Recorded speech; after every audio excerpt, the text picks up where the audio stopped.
Bismillahirrahmanirrahim. Assalamualaikum warahmatullahi wabarakatuh. Halo Ananda kelas 9, apa kabarnya nih?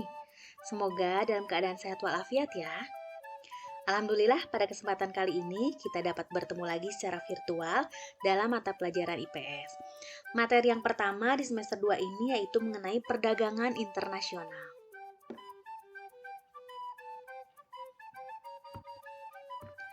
Nah, tujuan pembelajaran yang akan kalian dapatkan setelah melakukan kegiatan pembelajaran ini yaitu yang pertama, menjelaskan pengertian perdagangan internasional dengan baik.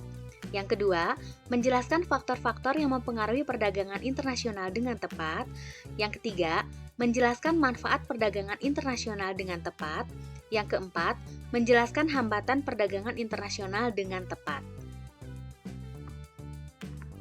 Berikutnya, untuk lebih memahami materi yang akan kita bahas, kita simak dulu peta konsepnya. Yang pertama mengenai pengertian perdagangan internasional, yang kedua mengenai faktor pendorong perdagangan internasional, yang ketiga manfaat perdagangan internasional, dan yang keempat mengenai hambatan perdagangan internasional. Nah, sekarang coba kalian perhatikan gambar di samping ini.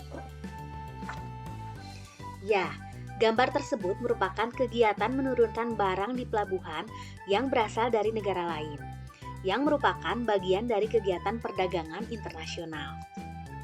Masih ingatkah kalian tentang perdagangan antar negara yang sudah kalian pelajari di kelas 8? Ya, perdagangan tidak hanya dilakukan dalam suatu negara, tetapi ada juga yang dilakukan antar negara. Tidak ada negara yang dapat menghasilkan kebutuhannya sendiri. Misalnya, Amerika sebagai negara superpower tidak mampu memenuhi kebutuhan negaranya sendiri karena ada barang-barang tertentu yang tidak dapat mereka hasilkan. Amerika tidak dapat memproduksi minyak sehingga mereka membeli minyak dari Timur Tengah. Dan sebaliknya, negara timur membutuhkan barang dari negara lain. Tidak ada negara yang dapat memenuhi kebutuhan negaranya sendiri. Barang yang dihasilkan oleh negara yang satu berbeda dengan barang yang dihasilkan oleh negara lain. Perbedaan inilah yang menimbulkan pertukaran hasil antara satu negara dengan negara lainnya. Dalam perdagangan antar negara, terdapat barang-barang keluar dan masuk dari suatu negara ke negara lain. Artinya, negara yang kelebihan barang akan mengirimkan barangnya ke negara lain. Mengirimkan atau menjual barang ke negara lain disebut dengan ekspor. Negara pelaku ekspor disebut dengan eksportir. Dan jika suatu negara kekurangan barang, untuk memenuhinya memerlukan barang dari negara lain.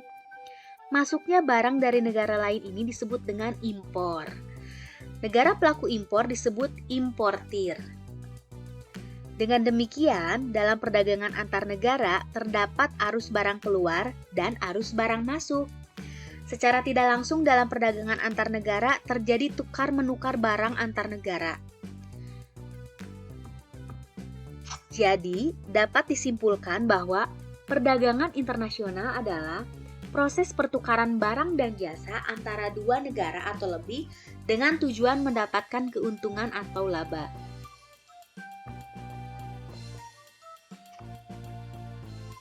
Berikutnya adalah faktor yang mendorong terjadinya perdagangan internasional.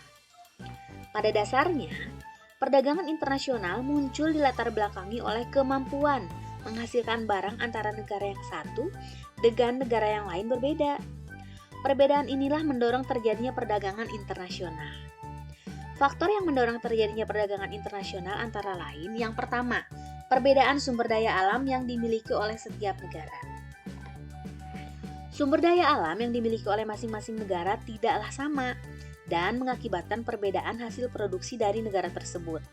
Misalnya, Arab Saudi tidak mampu menghasilkan sayur mayur, maka mereka mengimpor dari negara kawasan Asia yang dapat menghasilkan sayur mayur. Kemudian, Indonesia memiliki peluang untuk menjual hasil dari hutan ke negara lain. Oleh karena itu, Indonesia mampu menghasilkan barang tersebut yang didukung oleh ketersediaan sumber daya alamnya. Yang kedua adalah perbedaan tingkat kualitas sumber daya manusia. Ketersediaan sumber daya alam memerlukan daya dukung kemampuan sumber daya manusia. Suatu negara yang mempunyai sumber daya manusia yang dilihat terutama dari segi kualitas, maka akan menghasilkan barang dan jasa dengan mutu dan kualitas yang lebih baik. Faktor yang ketiga adalah perbedaan ilmu pengetahuan dan teknologi.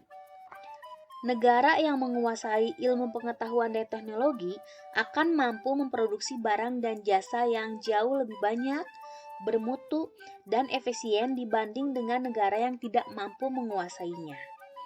Ilmu pengetahuan dan teknologi dapat menghemat biaya produksi, jumlah barang, dan kualitas barang.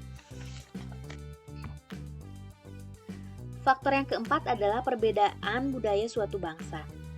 Perbedaan budaya suatu bangsa akan sangat mempengaruhi barang yang dihasilkan. Misalnya, seni ukir dan seni batik di Indonesia yang mempunyai daya tarik tersendiri bagi negara lain untuk membeli barang tersebut. Demikian juga dengan keramik dari Cina menjadi daya tarik tersendiri bagi negara lain. Nah, perbedaan lain yang mempengaruhi perdagangan internasional yaitu adanya perbedaan harga barang, perbedaan upah dan biaya produksi, serta perbedaan selera. Selanjutnya itu mengenai manfaat perdagangan internasional. Setiap perdagangan bertujuan untuk mencari keuntungan. Dalam perdagangan internasional, selain untuk mencari keuntungan, ada beberapa manfaat yang dapat diperoleh.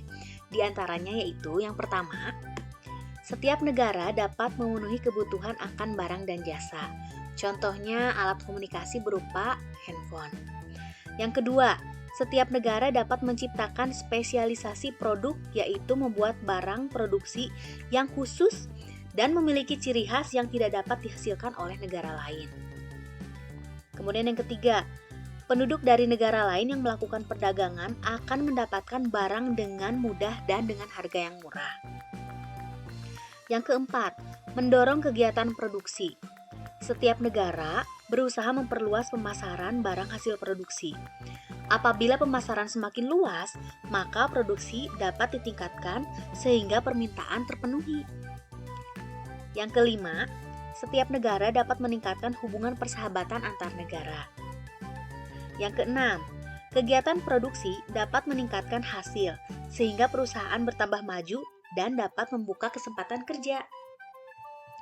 Yang ketujuh, pendapatan negara meningkat melalui perolehan devisa hasil ekspor. Dan yang kedelapan, mendorong kemajuan ilmu pengetahuan dan teknologi karena masing-masing negara ingin meningkatkan kualitas dan kuantitas barang. Dan yang terakhir adalah mendorong pertumbuhan ekonomi dan menyerap banyak tenaga kerja sehingga dapat mengurangi pengangguran. Selanjutnya mengenai hambatan perdagangan internasional. Di samping manfaat yang diperoleh dari perdagangan internasional, ada beberapa hambatan yang terjadi dalam perdagangan internasional. Yang pertama adalah harga barang luar negeri jauh lebih murah dari dalam negeri. Misalnya produk Cina. Karena dengan upah tenaga kerja yang murah dan teknologi yang tinggi, maka Cina dapat menghasilkan barang yang jauh lebih murah. Yang kedua adalah bea masuk yang tinggi. Di sini pemerintah mengenakan pajak untuk barang impor. Hal tersebut merupakan upaya pemerintah untuk memproteksi atau melindungi produk dalam negeri. Misalnya, pemerintah Indonesia yang mengenakan tarif tinggi untuk impor kain yang berasal dari Cina, agar harga kain tersebut menjadi mahal, sehingga kain yang dihasilkan oleh Indonesia harganya lebih murah. Selanjutnya yang keempat adalah adanya kuota. Kuota ini merupakan kebijakan untuk membatasi jumlah ekspor dan impor barang dari suatu negara. Dengan kebijakan kuota, barang impor tertentu dibatasi dalam jumlah dan volumenya. Contohnya, Amerika membatasi kuota tekstil dari Indonesia karena Amerika juga memproduksi tekstil. Selanjutnya adalah adanya politik dumping. Politik dumping ini adalah kebijakan menjual barang di luar negeri jauh lebih murah daripada di dalam negeri. Kebijakan ini bertujuan untuk meningkatkan devisa negara. Contohnya adalah negara Jepang yang menjual mobil dengan harga yang lebih tinggi di negaranya dibandingkan dengan menjual di luar negeri dengan harga yang relatif murah. Selanjutnya adalah adanya pertentangan politik. yang berdampak dengan adanya aksi boikot produk dari negara tersebut. Dan yang terakhir adalah adanya peperangan. Nah, peperangan ini menyebabkan kondisi suatu negara tidak stabil dan tidak memungkinkan untuk melakukan aktivitas perdagangan internasional. Baik, itulah materi mengenai perdagangan internasional. Semoga bermanfaat. Wassalamualaikum warahmatullahi wabarakatuh. Terima kasih.